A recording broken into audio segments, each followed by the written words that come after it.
पूरे महल में कह दिया उत्सव मनाओ, हमारे यहां पुत्री आई है। उत्सव की तैयारी की गई। कुछ देर बाद पता लगा कि बच्ची जो है आंखें नहीं खोल रही है। थोड़े चिंतित हो गए वृषभानु जी। मां कीर्ति चिंतित हो गई, पल भर के लिए चिंतित हुए, फिर कहा कि कोई बात नहीं, ये जैसी भी है हमारी बच्ची है। वैद्य को बुलाया गया, वैद्य से पूछा गया। वैद्य ने कहा कि आंखें खुली नहीं रही है, ऐसी ही रहेगी। वृषभानु जी ने कहा कि कोई बात नहीं, मेरी संतान है, जैसी है वैसी है, मेरी प्रिय है ये। और समय बीतने लगा। कहा जाता है करीबन करीबन 11.5 महीने के बाद यहां जेल में कंस के यहां देवकी और वसुदेव के यहां वो संतान जन्म लेती है जिसका वर्षों से इंतजार चल रहा था, जिसके लिए मां देवकी इतने सालों से तड़प रही थी। अनंत ब्रह्मांड का मालिक धरती पर आता है कृष्ण। कृष्ण को लेकर के वसुदेव नंद बाबा के घर आते हैं, नंद बाबा को सौंपते हैं।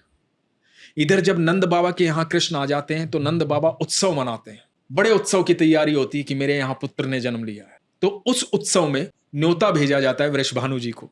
तो वृषभानु जी और माँ कीर्ति अपनी लाडो रानी के साथ उस उत्सव में आते हैं। वहां जब उस उत्सव में पहुंचते हैं, चारों तरफ खुशी का माहौल है, ढोल नगाड़े बज रहे हैं, नंद बाबा सजे हुए हैं, यशोदा मैया सजी हुई है, इधर वृषभानु जी, माँ कीर्ति और हाथ में छोटी सी बच्ची, और उधर पालने में झूलते हैं हमारे ठाकुर जी।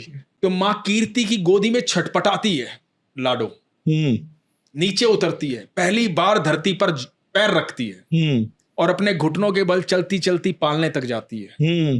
और जब पालने तक पहुंचती है, वहां आंखें मूंदे ठाकुर जो लेटे हुए हैं, जब पालने पर लाडो रानी पहुंचती है तो ठाकुर जी की आंखें खुलती हैं।